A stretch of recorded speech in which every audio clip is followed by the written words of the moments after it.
Hello and welcome to chemistry class once again. आज हम पढ़ रहे हैं एस ब्लॉक एलिमेंट्स के बारे में कुछ बातें। सबसे पहले हम एस ब्लॉक एलिमेंट में एल्कली मेटल्स के फिजिकल प्रॉपर्टीज का कंपैरेटिव स्टडी करेंगे। हमें मालूम है कि अगर ये पीरियोडिक टेबल है तो उसका जो सबसे बायां हिस्सा है, लेफ्ट हैंड साइड है, उसके दो जो ग्रुप्स हैं, ग्रुप 1A और ग्रुप 2A, ये दोनों मिलकर एस ब्लॉक को बनाते हैं। ग्रुप 1A के एलिमेंट्स को एल्कली मेटल्स, ग्रुप 2A के एलिमेंट्स को एल्कलीन अर्थ मेटल के नाम से पुकारा जाता है। एस ब्लॉक एलिमेंट्स 1A और 2A ग्रुप से बने हुए हैं और इनको एस ब्लॉक एलिमेंट इसलिए कहा जाता है क्योंकि इसमें जो एस ऑर्बिटल है, जो कि आउटर मोस्ट शेल है, बाह्यतम कक्षक है इन ग्रुप के एलिमेंट्स का, उसमें इलेक्ट्रॉन्स की फिलिंग, इलेक्ट्रॉन्स को भरा जाता है। 1A ग्रुप को एल्कली मेटल्स और 2A ग्रुप को एल्कलीन अर्थ मेटल्स कहा जाता है। ये ध्यान में रखना है कि 1A में हाइड्रोजन भी आता है और हाइड्रोजन के अलावा यानी हाइड्रोजन को छोड़कर जो एलिमेंट्स ग्रुप 1A में हैं उन्हें हम एल्कली मेटल्स कहते हैं। एल्कली शब्द अरबी भाषा के शब्द एल्कली से आया है, जिसका अर्थ है राख। ऐसा इसलिए क्योंकि अरबी जो लोग हैं उन्होंने ये पाया कि जो प्लांट्स के राख होती है उसमें मुख्यतः सोडियम और पोटेशियम एलिमेंट्स पाए जाते हैं। हमें ये मालूम है कि सोडियम और पोटेशियम ग्रुप 1A में है और इसी तरह से ये जो बाकी एलिमेंट्स जो हैं, lithium, sodium, potassium, sodium potassium के साथ लिथियम, रुबिडियम, सीजियम और फ्रांसियम भी एल्कली मेटल्स कहा जाता है इनको। एल्कलीन अर्थ मेटल्स का नाम इसलिए पड़ा क्योंकि जो एल्कलीन अर्थ मेटल्स है, बेरिलियम से लेकर रेडियम तक, उनके ऑक्साइड्स बेसिक होते हैं या क्षारीय होते हैं और इसलिए उनका नाम है एल्कलीन। और इसके अलावा दूसरी बात यह है कि ये ऑक्साइड्स अर्थ के क्रस्ट यानी पृथ्वी के सतह में बहुतायत में पाए जाते हैं, इसलिए दोनों शब्द जोड़े गए हैं, एक तो एल्कलीन और दूसरा अर्थ, और ये क्योंकि मेटल्स हैं इसलिए इनका नाम है मेटल। तो इस तरह से हमने जाना कि एल्कली मेटल्स और एल्कलीन अर्थ मेटल्स नाम किस तरह से पड़ा है। अब हम बात कर रहे हैं एल्कली मेटल्स के बारे में। एल्कली मेटल्स में lithium, sodium, potassium, rubidium, caesium और फ्रांसियम है, जैसा कि हमने इससे पहले भी कहा था, और इनके बाह्यतम कक्षक में सिर्फ एक इलेक्ट्रॉन है एस शेल में, क्योंकि जो इनका वैलेंस शेल है, बाह्यतम कक्षक है, वह एस शेल है। इनके इनर जो शेल्स होते हैं, अंदर वाले जो शेल्स होते हैं, उनमें 8 इलेक्ट्रॉन होते हैं, जिसका इलेक्ट्रॉनिक कॉन्फ़िगरेशन नोबल गैस के इलेक्ट्रॉनिक कॉन्फ़िगरेशन के बराबर होता है। n-1 यहाँ पर इसलिए लिखा गया है क्योंकि हम बाह्यतम कोश के जस्ट जो अंदर है उस शेल की बात यहाँ पर कर रहे हैं। और लिथियम के अलावा सभी जो एलिमेंट्स है, सोडियम से लेके फ्रांसियम तक, उनके अंदर वाले शेल में 8 इलेक्ट्रॉन होते हैं। एल्कली मेटल्स के का जो इलेक्ट्रॉनिक कॉन्फ़िगरेशन होता है वो ns1 है और अंदर वाला शेल है नोबल गैस इलेक्ट्रॉनिक कॉन्फ़िगरेशन, जो यहाँ से लेके यहाँ तक इलेक्ट्रॉनिक कॉन्फ़िगरेशन है 8 इलेक्ट्रॉन्स का, s में 2 और p में 6, इन दोनों को मिलाकर 2 + 6 = 8। तो वो जो इलेक्ट्रॉनिक कॉन्फ़िगरेशन उसकी जगह हमने यहाँ पर नोबल गैस इस ब्रैकेट के अंदर लिखा। यहाँ n का जो वैल्यू है 2 से लेके 7 है, क्योंकि अगर n का मान 1 होता है तो वो हाइड्रोजन को प्रदर्शित करेगा। तो हाइड्रोजन एल्कली मेटल्स में शामिल नहीं है। आप देख सकते हैं कि इस टेबल पे लिथियम से लेके फ्रांसियम तक ये एल्कली मेटल्स दिखाए गए हैं, जो इनका सिंबल है यहाँ पर, एटॉमिक नंबर इस कॉलम में है, और इनका इलेक्ट्रॉनिक कॉन्फ़िगरेशन हीलियम से लेके रेडॉन तक इस प्रकार से दिखाया गया है, और 2 से लेके 7 तक n की वैल्यू है, जैसा कि आप देख सकते हैं। इस इलेक्ट्रॉन के चले जाने पर, बाह्यतम इलेक्ट्रॉन के चले जाने पर, अंदर जो इलेक्ट्रॉन प्राप्त हो, इलेक्ट्रॉनिक कॉन्फ़िगरेशन प्राप्त होगा, इलेक्ट्रॉन विन्यास प्राप्त होगा, वो नोबल गैस का इलेक्ट्रॉन विन्यास है। यही कारण है कि जो एल्कली मेटल्स हैं वो आसानी से अपना एक इलेक्ट्रॉन खोकर M+ आयन बनाते हैं, जिसका कॉन्फ़िगरेशन ये नोबल गैस इलेक्ट्रॉनिक कॉन्फ़िगरेशन होता है, और बाह्यतम कोश M+1 आयन में ये जो इलेक्ट्रॉन्स हैं NS1 वाले, ये चले जाते हैं। ऐसा इसलिए भी क्योंकि एल्कली मेटल्स का आयोनाइजेशन एनर्जी, आयनीकरण ऊर्जा जो है, उसका वैल्यू, उसकी मान बहुत कम है। अब हम पढ़ेंगे physical properties of group 1A elements या एल्कली मेटल्स के हम फिजिकल प्रॉपर्टीज की स्टडी करेंगे। सबसे पहले देख लेते हैं कि इनमें जो मेटल्स हैं, आपने इनमें से सोडियम को अपने लैब में देखा होगा, जिसका सतह चमकदार होता है जैसे ही हम इसको फ्रेशली काटते हैं। जैसे ही थोड़ी देर तक वह फ्रेश कटा हुआ पीस सोडियम का एटमॉस्फेयर में पड़ा रहता है, हवा में खुला छोड़ा हुआ होता है, उसकी जो चमक है वो धूमिल हो जाती है। इससे हमें ये पता पड़ता है कि एल्कली मेटल्स जो है वो सॉफ्ट होते हैं। फिजिकल प्रॉपर्टीज जो है उनकी एक कंपैरेटिव स्टडी यहाँ दिखाई हुई है, आप देख रहे हैं। ये atomic mass, atomic radius, ionic radius, ionisation potential, electronegativity, density, melting point और बॉइलिंग पॉइंट यहाँ पर लिखे हुए हैं। और जैसे कि फॉर एग्जांपल हम देख सकते हैं कि एटॉमिक मास जो है लिथियम का सबसे कम है और सीजियम का सबसे ज्यादा है। रेडियस जो है वो लिथियम का कम है, सीजियम का ज्यादा है। यानी ऊपर से नीचे तक हम ग्रुप में अगर आते हैं लिथियम से सीजियम तक, तो रेडियस बढ़ रहा है, क्योंकि हर कदम, हर लेवल पे यहाँ पर एक एक शेल जुड़ता चला जा रहा है। यहाँ 2s था, 3s, 4s, 5s, 6s, इस तरह से शेल एक एक कक्षक जुड़ता जा रहा है, और रेडियस भी बढ़ता चला जा रहा है। आयनिक रेडियस जो है वो भी बढ़ रहा है, लेकिन आयनिक रेडियस का मान एटॉमिक रेडियस से कम है। इसी प्रकार से दूसरे वैल्यूज है जिनका हम आने वाले स्लाइड्स में स्टडी करेंगे। फ्रांसियम जो है वह एक्सट्रीमली रेडियो एक्टिव है, और इसकी हाफ लाइफ का मान सिर्फ 22 मिनट है। इसकी डेंसिटी 2.48 ग्राम है, जो कि बाकी जो एल्कली मेटल्स है उनकी तुलना में ज्यादा है। इसका मेल्टिंग पॉइंट और बॉइलिंग पॉइंट आप देख सकते हैं कि दूसरों की तुलना में कम है। यहाँ सीजियम से भी इसके वैल्यू कम है। आइए पढ़ते हैं हम फिजिकल प्रॉपर्टीज के बारे में कुछ और बातें।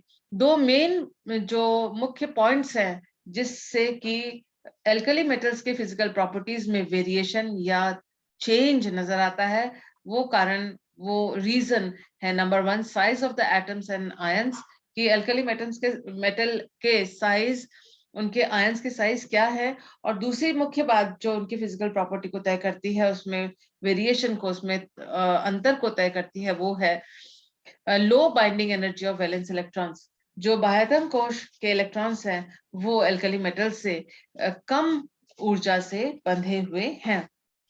अब हम पढ़ते हैं comparative study of physical properties of alkali metals, यानी एल्कली मेटल के जो भौतिक गुण हैं उनके बारे में हम तुलनात्मक अध्ययन करते हैं। सबसे पहला है लस्टर एंड सॉफ्टनेस, चमक और उनकी कोमलता। सारे एल्कली मेटल्स जो है सिल्वरी व्हाइट, चांदी के जैसे चमकदार सफेद सॉलिड होते हैं, बजाय सीजियम के, सीजियम के अलावा सीजियम का जो है रंग गोल्डन येलो कलर का होता है। सभी मेटल्स, एल्कली मेटल्स, सिवाय लिथियम के, चाकू के द्वारा उनको काटा जा सकता है। और फ्रेशली कट जो उसका सरफेस होता है, सतह होता है, वो सिल्वरी व्हाइट कलर का होता है, जो कि ऑक्सीडेशन के साथ के वजह से उसका रंग उड़ जाता है यदि हम उस कटे हुए मेटल को हवा में खुला छोड़ देते हैं। तो जो चमक होती है वो इसलिए क्योंकि बाह्यतम कक्षक में जो एक इलेक्ट्रॉन है उसकी बाइंडिंग एनर्जी कम है, आयनाइजेशन पोटेंशियल कम होता है, इलेक्ट्रॉन को आसानी से निकाला जा सकता है, और वो फ्री इलेक्ट्रॉन जो है वीक मेटालिक बॉन्ड बनाता है, और दृश्य क्षेत्र से या बाह्य जो वातावरण से ऊर्जा लेकर वो एक्साइटेड हो जाता है और फ्री हो जाता है, जिससे कि लस्टर या चमक उत्पन्न होती है। जैसे जैसे एटॉमिक नंबर बढ़ता जाता है या एटॉमिक साइज बढ़ता जाता है, लिथियम से लेके फ्रांसियम तक, इस ग्रुप में ऊपर से लेके नीचे तक जैसे जैसे साइज बढ़ता है, वैसे वैसे सॉफ्टनेस जो है मेटल की वो बढ़ती चली जाती है, क्योंकि जो मेटालिक बॉन्ड है वो ऊपर से नीचे तक उसकी जो मेटालिक बॉन्ड की स्ट्रेंथ है, प्रबलता है, वो घटती जाती है। जैसे जैसे एटॉमिक साइज बढ़ता है वैसे वैसे मेटालिक बॉन्ड की जो शक्ति है या स्ट्रेंथ है वो घटती जाती है।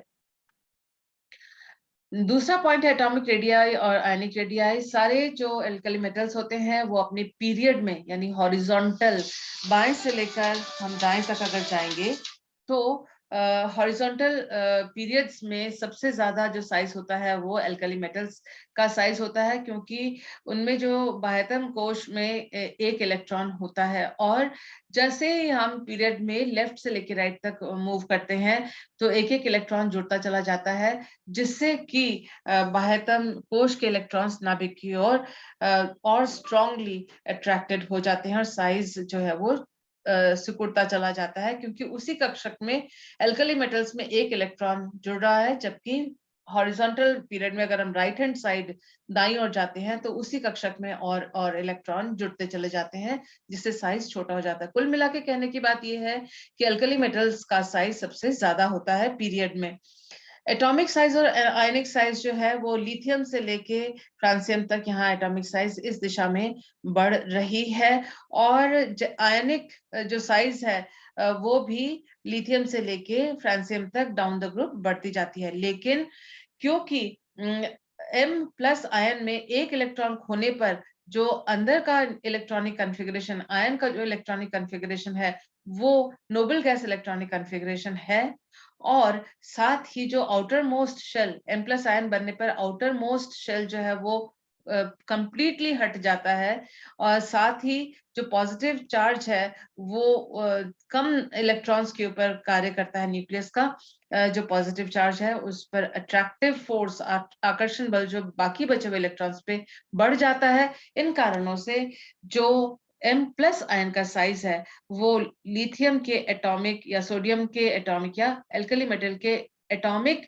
साइज से उनका जो आयनिक रेडियाई है उसका साइज बहुत कम हो जाता है। तो क्योंकि दो कारण मुख्य हैं, आउटर मोस्ट शेल पूरी तरह से खत्म हो जाना, बाह्यतम कोश का पूरी तरह से खत्म हो जाना, क्योंकि एक ही इलेक्ट्रॉन था वो भी चला गया, और पॉजिटिव चार्ज जो है न्यूक्लियस का वो इलेक्ट्रॉन्स की संख्या कम होती है जिस पे वो कार्य करता है, इसलिए साइज आयन का ज्यादा छोटा होता है एटम की तुलना में, जैसा कि आप इस स्क्रीन पे इन डेटा से देख सकते हैं। तीसरा पॉइंट हम पढ़ेंगे डेंसिटी का। एल्कली मेटल्स की डेंसिटी कम होती है क्योंकि इनका एटॉमिक साइज बड़ा होता है। लिथियम, सोडियम और पोटेशियम जल से भी हल्के होते हैं।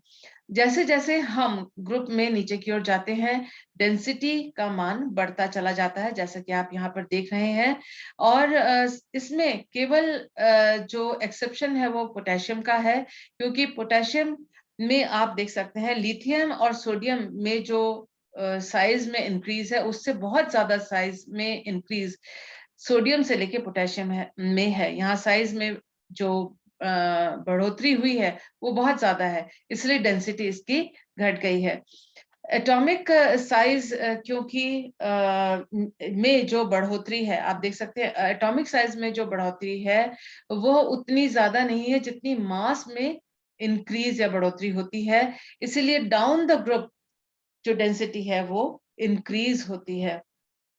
मेल्टिंग पॉइंट और बॉइलिंग पॉइंट की बात करें तो मेल्टिंग पॉइंट और बॉइलिंग पॉइंट जो है ग्रुप में अगर नीचे जाए तो डिक्रीज होगी, या उल्टा अगर इसका कहना चाहें तो नीचे से अगर ऊपर आए तो वो मेल्टिंग पॉइंट और बॉइलिंग पॉइंट इंक्रीज हो जाता है। ऐसा इसलिए क्योंकि लार्ज एटॉमिक साइज और low binding energies of metal atoms, जो ये मेटल एटम्स हैं ऊपर से हम नीचे जाते हैं तो इनका जो साइज है वो इंक्रीज होता जाता है, और इनकी बाइंडिंग एनर्जी या मेटेलिक कैरेक्टर जो है वो कम हो रही है। बाइंडिंग एनर्जी जो है इसकी हाई लो हो रही है, यहाँ पर हाई है बाइंडिंग एनर्जी, यहाँ पर लो है। लो बाइंडिंग एनर्जी अगर होती है तो मेल्टिंग पॉइंट और बॉइलिंग पॉइंट जो है वो डिक्रीज होता है। इस तरह से ऊपर से नीचे अगर हम ग्रुप में जाते हैं melting point boiling point decrease होंगे, या दूसरे शब्दों में नीचे से अगर ऊपर जाएं तो मेल्टिंग पॉइंट और बॉइलिंग पॉइंट इंक्रीज होंगे। नेक्स्ट हम पढ़ते हैं आयनाइजेशन एनर्जी और इलेक्ट्रोपॉजिटिव कैरेक्टर के बारे में। एल्कली मेटल्स का आयनाइजेशन एनर्जी और इलेक्ट्रोनेगेटिविटी, इलेक्ट्रो पॉजिटिविटी जो है वो अपने ग्रुप में सबसे अलग होता है। लो आयनाइजेशन पोटेंशियल और हाई इलेक्ट्रोपॉजिटिविटी होती है उनके ग्रुप में, उनके पीरियड में, सॉरी उनके पीरियड में। पीरियड यानी जो हॉरिजॉन्टल जो अपना पीरियड है, उसमें सबसे पहला जो एल्कली मेटल का स्थान है, तो उसका आयनाइजेशन पोटेंशियल सबसे ज्यादा है क्योंकि साइज बड़ा है। और इलेक्ट्रोपॉजिटिविटी हाई इसलिए है क्योंकि उसमें से आसानी से इलेक्ट्रॉन्स को आप निकाल सकते हैं। तो यही कारण है कि M+ आयंस बड़े आसानी से बनते हैं।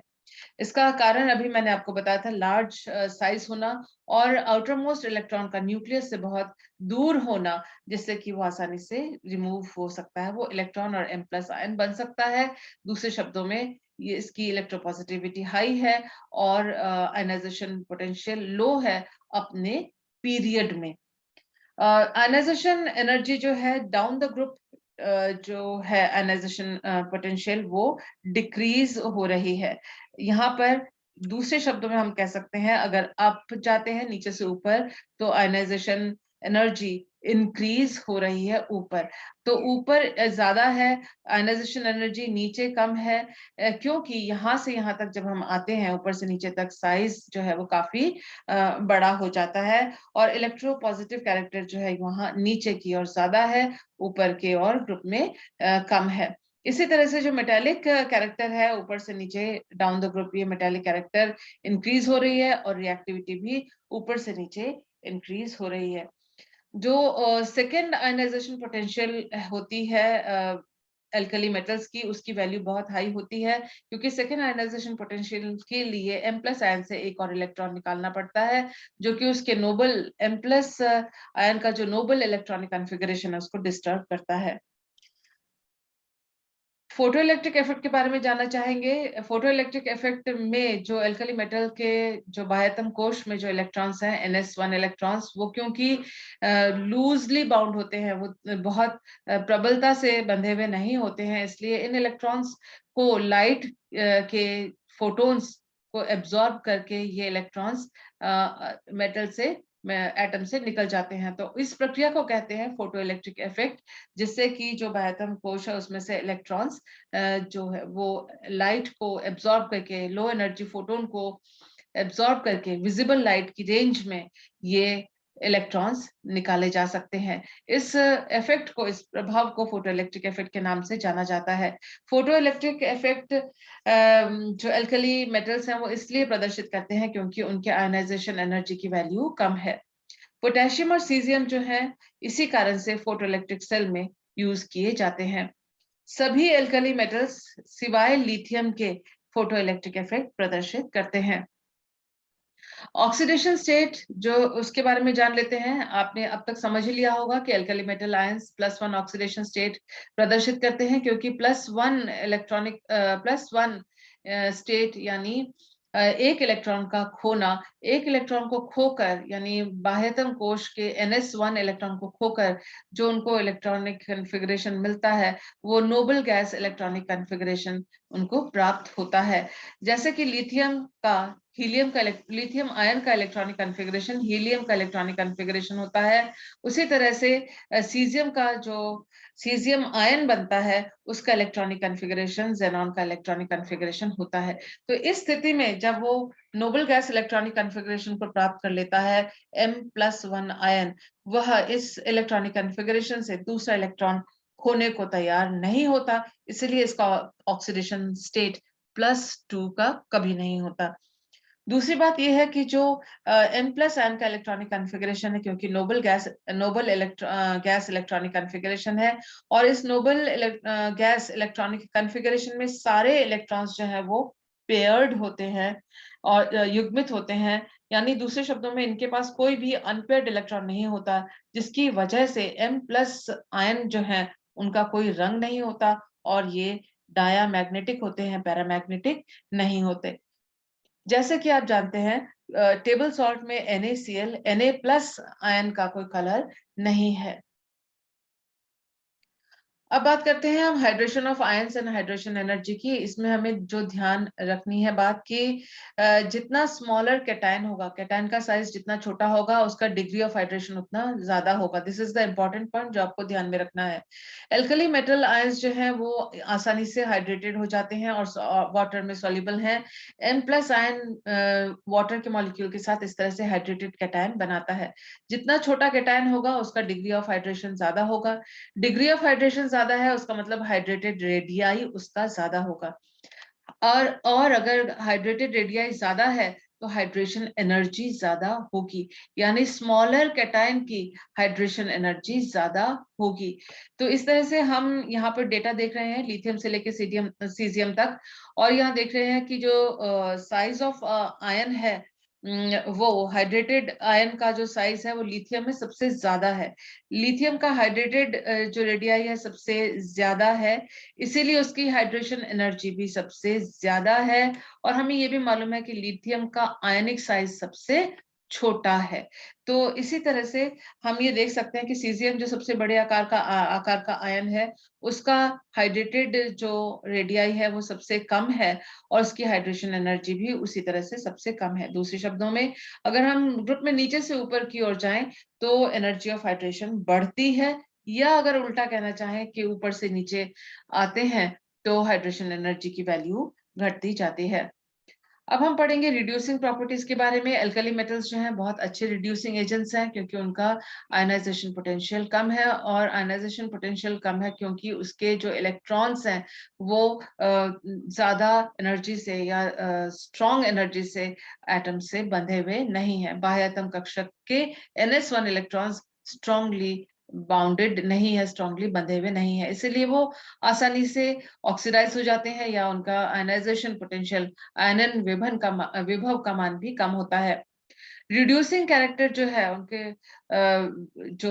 दूसरों को अपचयित करने की जो क्षमता है वो सोडियम से सीजियम तक बढ़ रही है, सोडियम से सीजियम तक बढ़ रही है। और सबसे ज्यादा जो रिड्यूसिंग प्रॉपर्टी है वो लिथियम की सबसे ज्यादा है। आपको आश्चर्य होगा क्योंकि लिथियम का जो आप कह सकते हैं आयनाइजेशन पोटेंशियल जो है वो हाई है और इसकी साइज छोटी है और आकार इसका सबसे छोटा है, जबकि सीजियम का आकार बड़ा है और सीजियम की इलेक्ट्रोपॉजिटिविटी ज्यादा है, तो ये इलेक्ट्रॉन्स जल्दी आसानी से छोड़ सकता है। तो फिर ऐसा क्या कारण है कि लिथियम की रिड्यूसिंग प्रॉपर्टी एल्कली मेटल्स में सबसे ज्यादा है, या लिथियम के हाईएस्ट आयोनाइजेशन पोटेंशियल होने के बावजूद ये स्ट्रॉन्गेस्ट रिड्यूसिंग एजेंट अपचायक है? क्योंकि जो रिडक्शन है वो जो रिडक्शन होता है यानी इलेक्ट्रॉन का देना, मेटल जो है इलेक्ट्रॉन देता है तो वो रिडक्शन करता है, और इस चक्कर में, इस प्रक्रिया में जब वो इलेक्ट्रॉन देता है तो खुद अपचयित हो जाता है, यानी इलेक्ट्रॉन इसमें कम हो जाता है, यानी ऑक्सीडेशन ऑफ मेटल होता है, तभी जाके वह मेटल किसी का अपचयन कर सकता है, रिडक्शन कर सकता है। इसमें जो 3 स्टेप है, पहला है कि जो सॉलिड मेटल है वो गैस फॉर्म में चेंज हो, उसके लिए एनर्जी चाहिए, सब्लिमेशन एनर्जी। गैस जो मेटल है उसमें से आयन निकालते हैं तो आयनिक आयन बनता है गैसियस स्टेट में, तो आयनाइजेशन एनर्जी की जरूरत है, दूसरा स्टेप। तीसरे स्टेप में ये जो गैसियस आयन है वह जलीय माध्यम में आता है, हाइड्रेट होता है और उसमें उस दौरान कुछ एनर्जी निकलती है। पहला स्टेप और दूसरे स्टेप में एनर्जी की आवश्यकता होती है, तीसरे स्टेप में ऊर्जा निकलती है। अब हम बात करते हैं लिथियम, सोडियम और पोटेशियम के रिडक्शन पावर की, रिड्यूसिंग पावर की। पहला स्टेप सब्लिमेशन है, यानी सॉलिड को गैस में परिवर्तित करते हैं। देखिए लिथियम में सबसे ज्यादा एनर्जी चाहिए क्योंकि लिथियम का आकार छोटा है और इसका बाह्यतम इलेक्ट्रॉन न्यूक्लियस से ज्यादा तीव्रता से बंधा हुआ है, ज्यादा शक्ति से बंधा हुआ है, पावर से बंधा हुआ है, क्योंकि जो इसमें 2s शेल में इलेक्ट्रॉन है जो कि नाभिक के पास है, उससे दूर यहाँ का s इलेक्ट्रॉन है, सबसे दूर इसका s इलेक्ट्रॉन है क्योंकि ये 4s में है, 2, 3 एंड 4। तो अब आयनाइजेशन एनर्जी में भी लिथियम को आयन में परिवर्तित करने में ज्यादा एनर्जी लगी क्योंकि इसका एक इलेक्ट्रॉन जो है नाभिक के पास से निकलता है, उससे दूर सोडियम में इलेक्ट्रॉन है तो इसका आयनाइजेशन एनर्जी उससे कम है और सबसे कम पोटेशियम का है। लेकिन जैसे ही हम हाइड्रेशन पे आते हैं, लिथियम का आकार, लिथियम आयन का आकार क्योंकि सबसे छोटा है, इसलिए उसका हाइड्रेशन एनर्जी ज्यादा है, क्योंकि इसकी हाइड्रेशन डिग्री ऑफ हाइड्रेशन ज्यादा है। तो आप देख सकते हैं कि इसका हाइड्रेशन एनर्जी ज्यादा है इन दोनों की तुलना में। और टोटल एनर्जी जब हम इनका प्लस माइनस करके निकालते हैं तो ऑक्सीडेशन के लिए, यानी लिथियम का ऑक्सीडेशन अगर करें तो लिथियम दूसरे का अपचयन करेगा। तो हम देख सकते हैं कि लिथियम दूसरे का अपचयन करे, इसलिए खुद ऑक्सीकृत होता है, तो उसकी एनर्जी इतनी कम है। उसकी तुलना में अगर सोडियम दूसरे का अपचयन करे तो खुद ऑक्सीकृत होता है, तो उसके लिए इतनी एनर्जी, और पोटेशियम के लिए इतनी एनर्जी की आवश्यकता होती है। तो इससे हम देखते हैं कि टोटल जो एनर्जी इन तीनों की अगर तुलना करें, लिथियम को सबसे कम ऊर्जा की जरूरत होती है ताकि वो दूसरे का अपचयन कर खुद ऑक्सीकृत हो जाए। तो इसीलिए इसका हाईएस्ट रीजन क्या है, हाईएस्ट एनर्जी ऑफ हाइड्रेशन। इसी कारण से लिथियम की जो रिड्यूसिंग पावर है वो हाईएस्ट है। नेक्स्ट आते हैं हम फ्लेम कलरेशन पर। एल्कली मेटल्स के जो सॉल्ट्स होते हैं वो फ्लेम को, यानी ज्वाला को रंग प्रदान करते हैं, जिससे हम उसको कई बार पहचान भी सकते हैं। इन सॉल्ट में जो सबसे स्पेशली जो क्लोराइड होता है वो सबसे ज्यादा वाष्पशील होता है या वोलेटाइल होता है, क्योंकि उसका जो वैलेंस इलेक्ट्रॉन है वो आसानी से हायर एनर्जी में एक्साइट हो जाता है। फ्लेम से ऊर्जा लेके, ज्वाला से ऊर्जा लेके वो हायर एनर्जी स्टेट में जाते हैं, और जब वो वापस लोअर एनर्जी में आ जाते हैं ग्राउंड स्टेट में, तो जो अवशोषित की हुई ऊर्जा या एब्जॉर्ब्ड एनर्जी को वो वापस इमिट करते हैं, जिसका रंग विजिबल रेंज में आता है। कलर हम देख सकते हैं यहाँ पर, लिथियम जो है वो crimson red, sodium yellow colour का देता है, पोटेशियम वायलेट, रुबीडियम जो है रेड वायलेट कलर का देता है, और सीजियम ब्लू रंग का फ्लेम देता है। कंडक्टिविटी की बात करें, क्योंकि अल्कली मेटल्स के जो बाह्यतम कक्षक में एनएस इलेक्ट्रॉन्स जो है वो लूजली बाउंड है, इसलिए वो good conductor of heat and electricity हैं, यानी वो सुचालक हैं ताप और विद्युत के। ये उनका जो बाह्यतम कोश में, वैलेंस शेल में जो इलेक्ट्रॉन्स लूज बाउंडेड है, इसकी वजह से होता है। और ये लूजली हेल्ड इलेक्ट्रॉन्स जो हैं उनके पीरियड, हर जो ग्रुप के अंदर जो अलग अलग पीरियड्स में लेफ्ट टू राइट जो भी हम चाहते हैं पीरियोडिक टेबल में, तो लेफ्ट हैंड साइड में अल्कली मेटल्स हैं, तो अपने पीरियड में सबसे ज्यादा लूजली हेल्ड इलेक्ट्रॉन्स उनके ही होते हैं। लास्ट जो हम यहाँ पर एक और प्रॉपर्टी पढ़े, हीट्स ऑफ एटमाइजेशन, इनका क्योंकि लो मेटेलिक बॉन्ड स्ट्रेंथ होता है अल्कली मेटल्स का, इसलिए उनको एटम में आसानी से परिवर्तित किया जाता है।